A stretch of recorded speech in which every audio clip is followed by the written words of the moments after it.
Now, the visit saw only pleasantries. That is what MEA spokesperson said today, even as speculations were being raised around indications that the talks between the foreign ministers of both countries could have explored the idea of resuming some form of cricketing ties between the two countries. Well, the MEA has refuted this, and it's also clear that India, on a stronger footing now in terms of foreign policy, has concerns with regard to terror that is sponsored by Pakistan, and it will not fall for Pakistan's bait to use sports diplomacy to ease the tension and also gain legitimacy. Absolutely. And, the situation, it remains complex, Vasudha.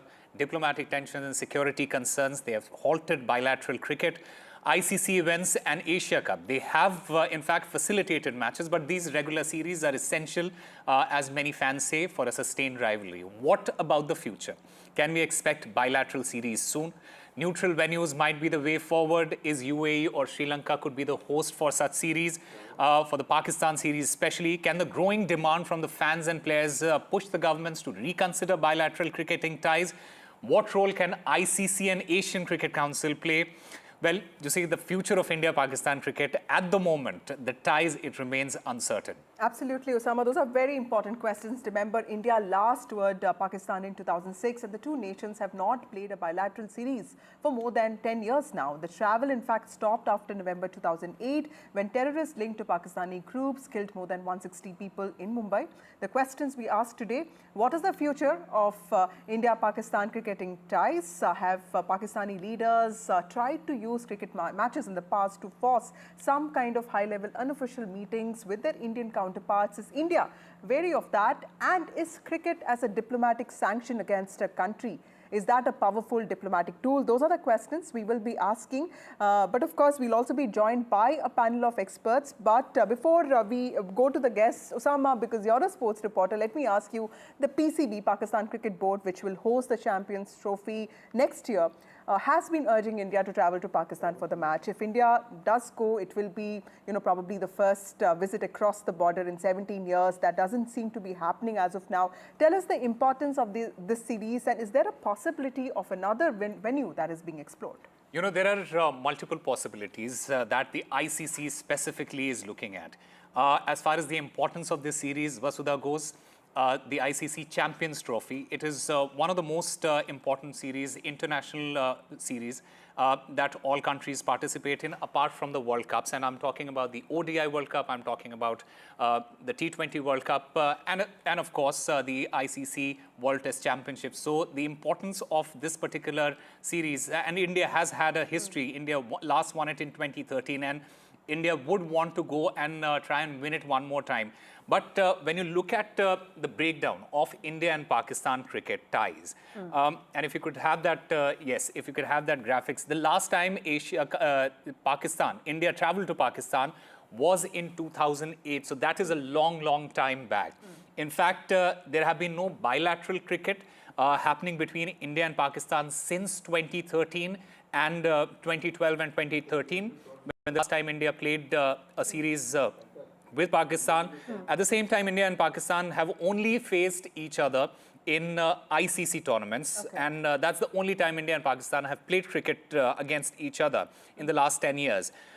More importantly, Pakistan, it has not hosted any major ICC event since the 1996 ODI World Cup, which it hosted jointly with India and Sri Lanka. Right. And now Pakistan is set to host the Champions Trophy in 2025. As of now, India's participation, it looks a little uncertain. And we'll obviously talk about what are the possibilities.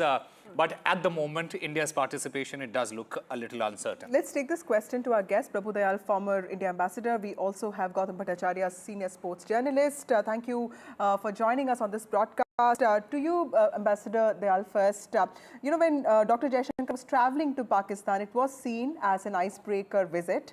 Of course, this visit did happen. The SEO summit also took place. But in the last few years, we've seen a lot of back and forth between India and Pakistan. India has called Pakistan epicenter of terrorism. Pakistan, in fact, has gone to an extent of the Prime Minister butcher. So clearly, the relations are very tense, and India is not in any mood to relent. How do you see the future of India-Pakistan ties, at least in the next few years? Well, first of all, thanks for having me on your show. You know, when you mentioned that Mr. Jaishankar went to Pakistan just recently, let me clarify that he made it very clear that he was only going for the SCO summit and that there was no bilateral aspect whatsoever relating to that visit. So it should not be considered at all that the visit was an icebreaker in the bilateral context. It was only an SCO meeting, and we respect the SCO, and for that reason, Mr. Jaishankar represented India and attended the meeting. Now, there are serious concerns in India about the issue of our cricket team going to take part in the ICC Champions Trophy. Let me mention that, as per my understanding, a decision has not been taken yet, and the Indian Cricket Council is to take a decision. But there are issues which will have to be factored in. Of course, government approval will be necessary. And in this context, it is very important to remember that India does not want any sort of bilateral contacts. And the reason for this is that we say that as long as Pakistan does not give up its policy of launching terrorist attacks against India, as long as Pakistan does not give up its policy of state-sponsored terrorism, we will not have any bilateral contacts. We don't want to have trade with them. We have a diplomatic presence, Right, because we have a diplomatic relationship. But we don't want to have any sort of people-to-people contacts, because our belief is that unless they give up their policy of terrorism, there should be no relations with them whatsoever. Moreover, let me also mention that there are important security concerns. Yep. In fact, some prominent people from within Pakistan Right. have themselves advised that India should not come because there are serious security issues. You know, foreign nationals from all countries feel very insecure. Chinese nationals have been killed recently, just a few days ago at the airport.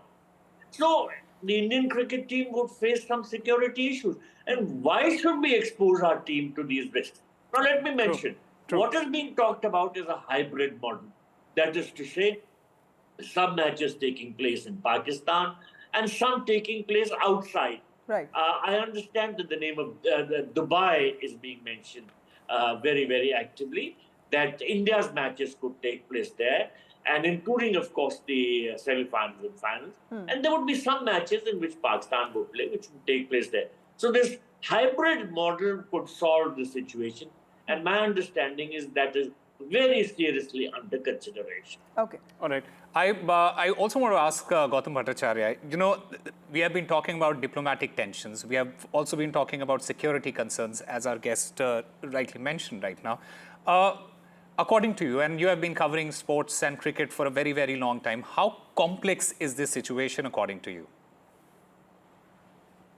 Well, I think as Mr. Dayal pointed out, given the layer of complexities that are involved, resumption of bilateral ties in cricket comes much later in the pecking order. What Pakistan had kind of taken it as a kind of prestige issue is that they are in line to host a major ICC event after 1996, as you said, a little while back. And they had created a draft fixture on their own without the go-ahead from India, actually, where they had, scheduled all India's 3 group matches in Lahore to say that, they will be minimizing on their travel. But if you ask me, I think going forward, maybe when Mr. Jai Shah became the ICC president, hopes were raised a bit, but the stakes are too high here. I mean, the government, we have got a government line in this. That is the first priority.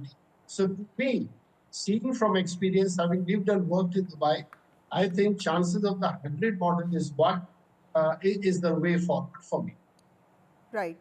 We also have Tara Karta, who is former director of the National Security Council. Thank you, Ms. Karta, for joining us. Ma'am, could you also tell us, was there even a time when cricket diplomacy united the two countries, India and Pakistan? And what time was it? Because most experts believe that the most successful period of cricket diplomacy came between 2003 and 2008, which is when two test series were also played, two in Pakistan and two in India. How do you see the concerns around security of our own players when it comes to traveling to a country like Pakistan? Do you see that changing anytime soon?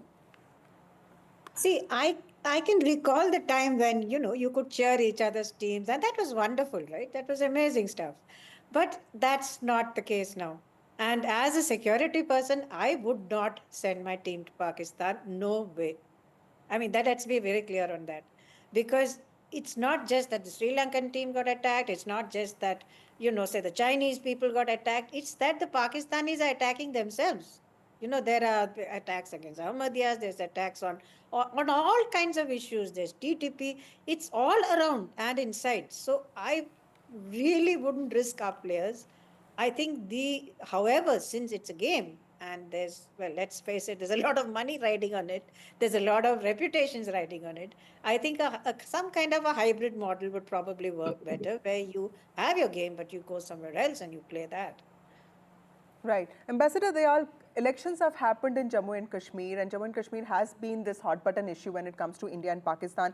Do you see relations between India and Pakistan changing, becoming normal anytime soon, now that we have at least started the process of mainstreaming J&K completely? Well, the policy in Pakistan is not decided by the elected government. In other words, Shehbaz Sharif's government doesn't count for anything in this regard. Policy is decided by the deep state of Pakistan, which consists of the army and the ISI. And they have a vested interest in maintaining hostility, because when there is hostility, they have primacy in the Pakistani system. If there was peace between India and Pakistan and relations were absolutely normal, the army would simply have to go back to the barracks, which it doesn't want, because its primacy affords it a lot of benefits. For one thing, it is able to set up things like defense housing societies where lands are sold very cheaply to armed forces people. Right. It has this Fauji Foundation, which is the biggest conglomerate corporation in Pakistan, and where positions are only given to Pakistani armed forces people. So it has a lot of side benefits, and the army is not going to give up all these. I only mention it because it's just not a power struggle. There are a lot of material aspects there. Now, if Shehbaz Sharif's government doesn't count, and if the Pakistan army speaks of bleeding India by 1,000 cuts, and I'm not joking, this is what continues to happen. And at the talks given by army generals to the junior officers, this is the rhythm. Right. We will bleed India by 1,000 cuts. So in this background, whether or not there are elections, Jammu and Kashmir, whatever happens within India or in Pakistan, things don't change. The armed forces maintain their constant position to hurt India in any manner whatsoever. Now, just as an aside, you spoke about how good cricketing relations were between 2003 and 2008. Let me mention, I served in Pakistan from 1981 to 1985. And during my tenure, the Indian cricket team visited in 1982 and again in 1984. Imran Khan was the cricket captain. Sunil Gavaskar was the Indian cricket captain. All the teams used to come to the reception hosted by the Indian Consul General. There was a degree of bonhomie. Now, poor Imran Khan is himself in jail. How can we have a normalized relation with a country which locks up its own political leaders, where terrorists are on the rampage, where security is a huge concern? Right. I don't think our cricket team should go. All your panelists are agreed on this. And certainly, India's matches can be held in Dubai because there can be a hybrid model. Right. So you speak about the hybrid model, and I want to get a sense of, from all of you, if India goes and plays its cricket in, say, for example, in the UAE or Sri Lanka or South Africa, as it has been proposed at the moment, just want to get a sense from you, sir, first. Is hybrid model the answer here? Because what we are trying to say is that, look, we might not be speaking with you, we might not be having any sort of ties with you apart from playing these 1 or 2 odd matches, and we'll do that just when you host this match in a particular country. Is that the right answer? Should we actually encourage the hybrid model here? Is that question for me? Yes, sir. Certainly. We cannot take the risk of our cricket team traveling to Pakistan. Ms. Tara Karta, who is a security expert, herself said if this could happen to the Sri Lankan team or to Pakistani nationals themselves, why should we take the risk of sending our cricketers to play in Pakistan? Right. What's the big deal there? And if something goes wrong, then the whole country will cry off that, look, why did government take such a risk? I think this risk is just not worth it. I don't think government will take the risk. And as I said, and I repeat, the hybrid model is the only answer. All right, I want to get a response from Dr. Karakarta as well. Ma'am, you were raising your finger. You have something to say. And I also want to understand from you, an incident, if it all were to happen, it might happen anywhere in the world because of what is at stake here. It might happen in UAE, it might happen in South Africa, again, my question is hybrid model the answer to it? I think that's a good point. When you're not even, okay, this is purely, like I said, from a security point of view. Yeah. I have a bunch of people coming and attacking my soldiers and my officers in Kashmir. Why would I want to play cricket with them? So that is the hype. What you said is very correct. Should you play? My question is, should you play with them at all? I agree it's a sport. Left to myself, I would say, yeah, it's a sport. Why don't you just go and play? And, that's a great thing. But on a purely the self-respect of a country, come on. You've got these people attacking you all the time. Unless they can show me that they are willing to back off from this model, why would I want to play with them? Right. Gautam Bhattacharya, as somebody who has really minimal interest in sports, I want to ask you about this beast that social media is when you talk about Babar Azam, or even when you talk about Neeraj Chopra's friendship with a Pakistan archer who javelin, yeah. Yes. So how do these comments on social media also impact people-to-people ties? Because, while we say and agree that a nation has gone rogue and should not be engaged with, artists and actors and sports people could be a little beyond that, isn't it? Yes, that's a good question. The relationship between these cricketers have been cordial since time immemorial. There are wonderful stories of friendship between Gavaskar and Imran, subsequently Azharuddin and Wasim Akram's generation. Even now, there is a great deal of mutual respect between, say, Virat Kohli and Babar Azam. Now, that's at one plane. Then, as you said, the question of, Nadeem and Neeraj's relationship, that's at a different plane where, the government policies are not coming into play. When, I've heard stories from Saurav Ganguly that when they last visited, he was the captain and such, the hospitality was really awesome, and how he slipped out of the hotel to grab his share of kebab from the Karachi food street, etc. But that's at a different level. Things haven't really gone better. Things have worsened. That's what our learned friends are trying to say in this panel. So, but in the cricket world, we cannot, it's a fractured world. We have got 10 member nations playing, 10 and 12. So, and Pakistan is a major stakeholder in the world of cricket. So you have got to maintain the relationship, and toward that end, hybrid model right now, if the world, the world is not a perfect place, but hybrid model for right now seems to be the way forward. But Pakistan will have, their only grounds can be that if we can travel to India for the World Cups, when it comes to reciprocation, how come India are not doing it? In fact, their next card could be that in 2026, India are hosting the T20 World Cup game. So that's where again this bargaining chip will come into play. Right. Gautam Bhattacharya, I also want to get a sense of, the financial and broadcasting aspects of it as well, because that is a key point when it comes to any India-Pakistan encounter and the kind of money and the eyeballs it generates. A bilateral series between India and Pakistan. Who needs it more here? Is it the PCB? Is it the ICC? Because it has suffered losses during the T20 World Cup as well. Because clearly BCCI doesn't. So who needs it more? Is it the PCB or is it the ICC here? Of course, it's ICC, and what has happened is ICC's broadcasters, Star Sports, they're already fighting a kind of broadcasting battle. They're trying to go on their own with the ICC products. Yeah. If India pulls out, then they will be in a soup. I mean, right. As a product, it will, at least it will become 50% less marketable. And as you know, England has already said that there can't be a Champions Trophy without India. Right. Tarakata, you had a point to make. So on paper, you're finished Sri Lanka, but that's not going to happen in reality. Okay. All right. Tara, ma'am, you had something to say?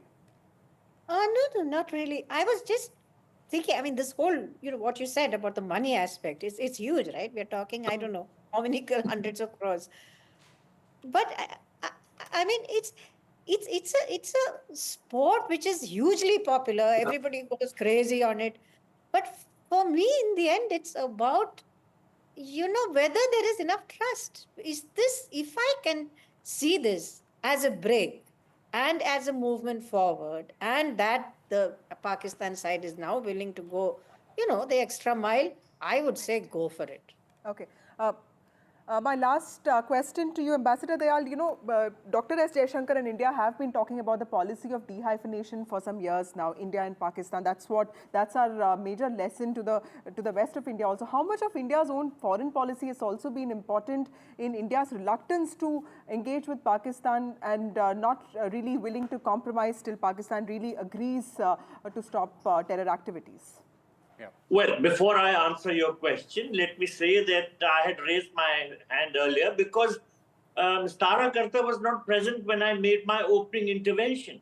And I had categorically said that our government does not want to have any sort of engagement with Pakistan because it is a terrorist state. It sponsors terrorism. And I had said that as long as Pakistan does not give up its policy of terrorism, why should we have any sort of contact like in the cricketing world or any other sporting area or in the field of culture? We should not have any contacts because Pakistan sponsors terrorism against us.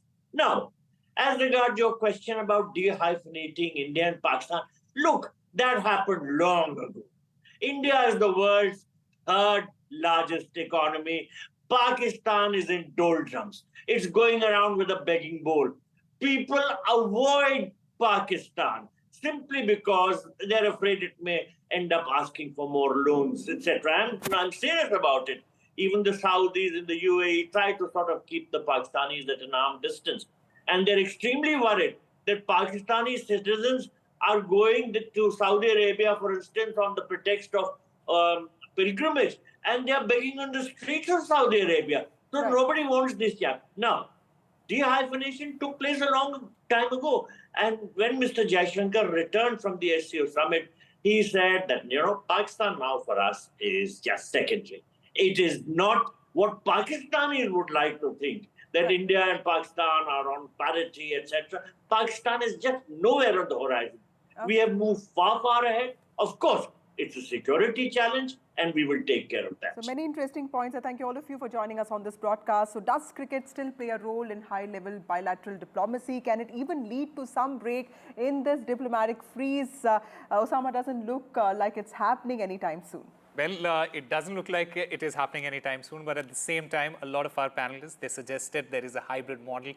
Will India adopt that hybrid model? Will the ICC come up with a hybrid model? Is it a possibility? Will we see India versus Pakistan, a bilateral series happening anytime soon? Well, these are some of the questions that might be answered in a couple of months from now. Time for a short break. More news and updates on the other side.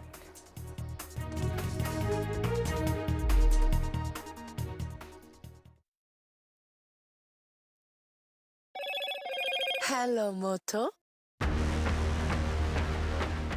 Motorola Edge 50 Pro, world's first AI-powered pro-grade camera.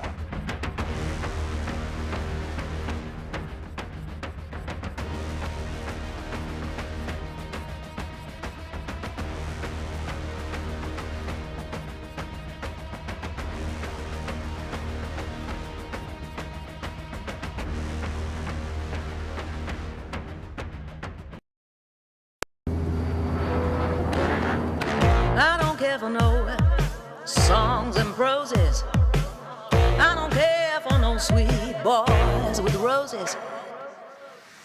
All I want is a touch of love.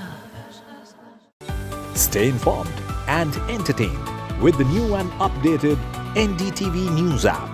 You can watch all our channels live, listen to podcasts, read breaking and exclusive news from around the world and more. Download the NDTV app today and get access to the best journalism and storytelling on your smartphone or tablet. The NDTV app. News that matters to you. तालियों के साथ हम स्वागत करेंगे आदरणीय मोदी जी का। छत्रपति शिवाजी महाराज की। Corruption first, आमचा अजेंडा आहे नेशन फर्स्ट. घोषणा आणि जनतेचे पैसे लुटणं. कट कमिशन आणि करप्शनला आमच्याकडे थारा नाही. त्यांचा परिवारवाद आमचा महाराष्ट्रवाद. महाराष्ट्रामध्ये 1,75,000 जागा रिक्त आहेत. पण का भरत नाही? राज्याची जनतेच्या घमाच्या पैशाची तिजोरी लुटण्यासाठी हे सरकार आहे. पूर्वीच्या सरकारच्या काळामध्ये निधी देताना त्यांना असं वाटायचं की त्यांच्याच खिशातले पैसे चालले. शेतकऱ्यांना मोफत वीज देण्याचं काम आपल्या सरकारने सुरू केलं. In a world of shifting power dynamics, India stands tall as a global force. Join us at the NDTV World Summit 2024, where Prime Minister Narendra Modi will unveil his transformative vision for the India century. Be a part of a summit of thought leaders and visionaries, shaping the world's future. NDTV World Summit, October 21st and 22nd on the NDTV network. New day, new show, a new experience. Start your day with the news, not views. We bring you stories that matter and impact your life. News that informs and keeps you ahead. From Maximum City, Mumbai, to the seat of power, Delhi, NDTV brings you the best breakfast show. Breakfast news on NDTV, 8 a.m. every day. I've been reporting on all issues, big and small, from Andhra Pradesh, Telangana, rest of South India, bringing you all the action, all that you need to know, all that you want to know. The energy of Maximum City is infectious. I bring in that energy in our news coverage from financial capital, Mumbai. India's IT capital is always buzz. It's literally a city that never sleeps. And I keep you ahead on all the Bengaluru buzz. covering from the southernmost part of India over the last 23 years. I bring in-depth and 360-degree coverage from the Dravidian heartland. The land of Mishti is also known for its bitter politics. I have seen much water flow under the Howrah Bridge, covering Bengal in all its vivid colors. Stay informed and entertained with the new and updated NDTV News app. You can watch all our channels live, listen to podcasts, read breaking and exclusive news from around the world and more. Download the NDTV app today and get access to the best journalism and storytelling on your smartphone or tablet. The NDTV app. News that matters to you. तालियों के साथ हम स्वागत करेंगे आदरणीय मोदी जी का। छत्रपति शिवाजी महाराज की।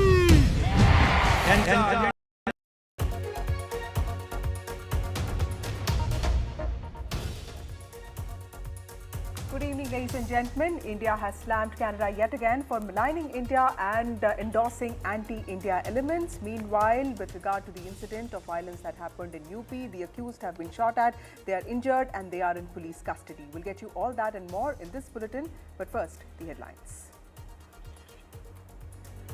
Bahraich violence, accused shot in an encounter, political face-off over UP encounter. Opposition says UP government using encounters to hide its failures.